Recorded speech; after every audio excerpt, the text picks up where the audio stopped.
ಇವತ್ತು ನಾವು ಹುಬ್ಳಿ ಧಾರವಾಡ ಕಾರ್ಪೊರೇಷನ್ ಹತ್ರ ಬಂದಿದ್ದೀವಿ. ನಮಗೆ ಕೆಲಸ ಇದ್ದಿದ್ದಿಲ್ಲಿ ಪರಿಸರಕ್ಕಾಗಿ ನಾವು ಈ ಗುಂಪಿಂದ ನಮಗೆ ಮಾಹಿತಿ ಬಂದಿರೋದು ಈ HDMC ಅವರು 1,00,000 ಗಿಡನ ಹುಬ್ಳಿ ಧಾರವಾಡದಲ್ಲಿ ನೆಡ್ತಾ ಇದ್ದಾರೆ ಅಂತ. ಸೊ ಈಗ ಆಲ್ರೆಡಿ ಸೆಪ್ಟೆಂಬರ್ನಲ್ಲಿದ್ದೀವಿ. ಇದರ ನಂತರ ಮಳೆ ಬರುತ್ತೆ ಅನ್ನೋದು ಯಾವುದು ಗ್ಯಾರಂಟಿ ಇಲ್ಲ.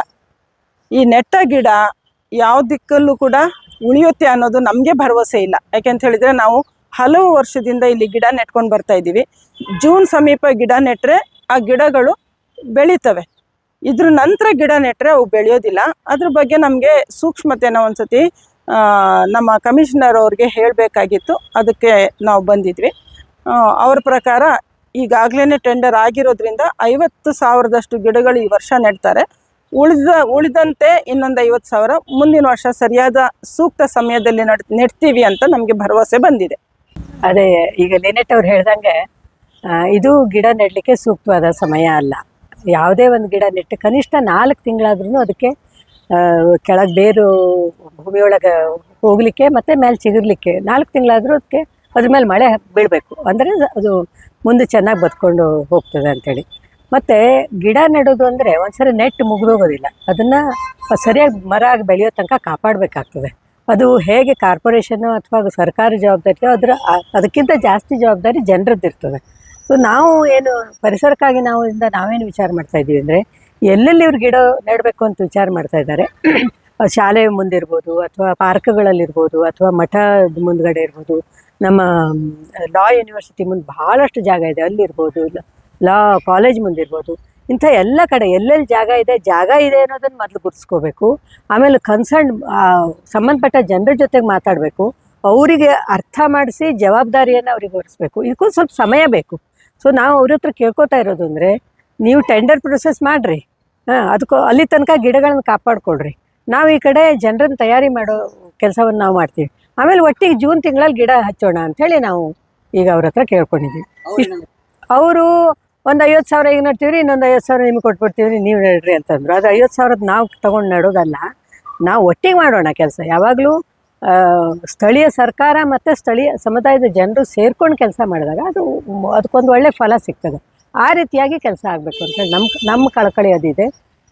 ಸೊ ನಾವು ಪರಿಸರಕ್ಕಾಗಿ ನಾವು ವತಿಯಿಂದ ಅದನ್ನೇ ಮತ್ತೆ ಅವರಿಗೆ ಸ್ಟ್ರೆಸ್ ಮಾಡಿ ಹೇಳಿದ್ವಿ. ಇವತ್ತಿನ ದಿವಸ ನಾವು ಹುಬ್ಬಳ್ಳಿ ಧಾರವಾಡ ಮಹಾನಗರ ಪಾಲಿಕೆ ಆಯುಕ್ತರನ್ನು ಭೇಟಿಯಾಗೋಕ್ಕೆ ಮುಖ್ಯ ಕಾರಣ ಅಂದರೆ ಈಗ ಕಸ ವಿಂಗಡಣೆ ಸರಿಯಾಗಿ ಆಗ್ತಾ ಇಲ್ಲ ಅನ್ನೋದು ಒಂದು ಕೂಗಿದೆ.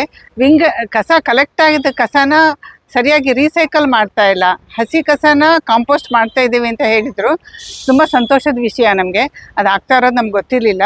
ಬಟ್ ಒಣ ಕಸನ ಸೂಕ್ತ ರೀತಿಯಲ್ಲಿ ರೀಸೈಕಲ್ ಮಾಡೋದು ಅವರ ಜವಾಬ್ದಾರಿ ಆಗಿದೆ. ಅದು ಸರಿಯಾಗಿ ವರ್ಕ್ ಆಗ್ತಿಲ್ಲ ಅಂತ ವಿಷಯ ಗೊತ್ತಾಯಿತು. ಅದಕ್ಕೆ ಬಂದಿದ್ವಿ ಮನವಿ ಕೊಡೋಕ್ಕೆ.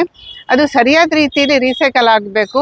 ಈಗ ನಾವು ಮೊನ್ನೆ ಭೇಟಿ ಮಾಡಿದಾಗ ಗುಡ್ಡದಂಥ ತ್ಯಾಜ್ಯ ಶೇಖರಣೆ ಆಗಿದೆ ಹುಬ್ಬಳ್ಳಿ ಧಾರವಾಡ ನಗರದಲ್ಲಿ.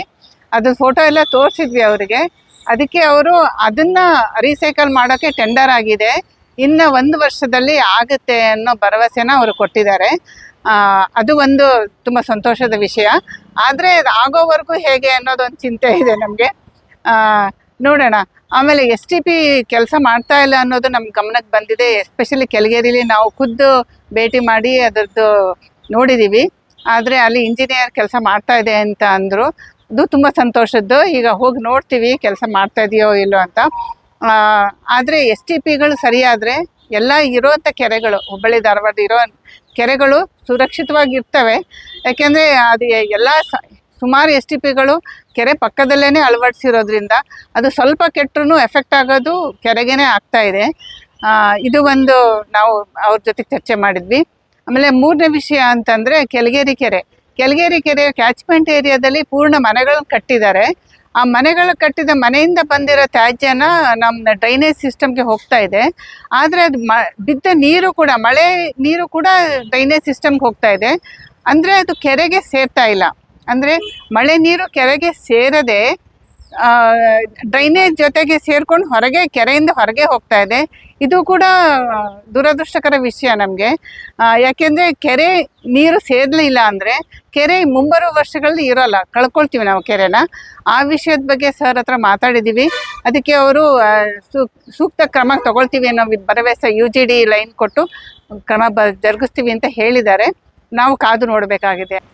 ಇವತ್ತು ನಾವು ಪರಿಸರಕ್ಕಾಗಿ ನಾವು ಸಂಘಟನೆಯಿಂದ ಹುಬ್ಬಳ್ಳಿ ಧಾರವಾಡ ಮಹಾನಗರ ಪಾಲಿಕೆ ಆಯುಕ್ತರಿಗೆ ಒಂದು ಮನವಿ ಕೊಟ್ವಿ. ಏನಂದ್ರೆ ಕಲಾಭವನದಲ್ಲಿ ನಮ್ಮ ಧಾರವಾಡ ಇಷ್ಟು ನೋಡ್ಲಿಕ್ಕೆ ಚಂದದ ದೃಷ್ಟಿ ಇಟ್ಟಾಗ ನಮ್ಗೆ ಕಲಾಭವನದೊಳಗಡೆ ಕಸದ ಗಾಡಿಗಳನ್ನೆಲ್ಲ ಅಲ್ಲಿ ನಿಲ್ಲಿಸ್ತಾ ಇದ್ದಾರೆ. ಆ ಕಸದ ಗಾಡಿಗಳಿಂದ ಎಲ್ಲ ಗಬ್ಬು ಸ್ಮೆಲ್ ಎಲ್ಲ ಬರೋದು. ಸೊ ನಾಗರಿಕರಿಗೆ ಪ್ರಾಬ್ಲಮ್ ಆಗಿದೆ. ಒಂದು ಅದ್ರ ಜೊತೆಗೆ ಕಲಾಭವನ ಅಂದ್ರೆ ಒಂದು ದೇವಸ್ಥಾನ ಥರ ನಾವೆಲ್ಲ ಧಾರವಾಡ ಮಂದಿ ಟ್ರೀಟ್ ಮಾಡ್ತೀವಿ.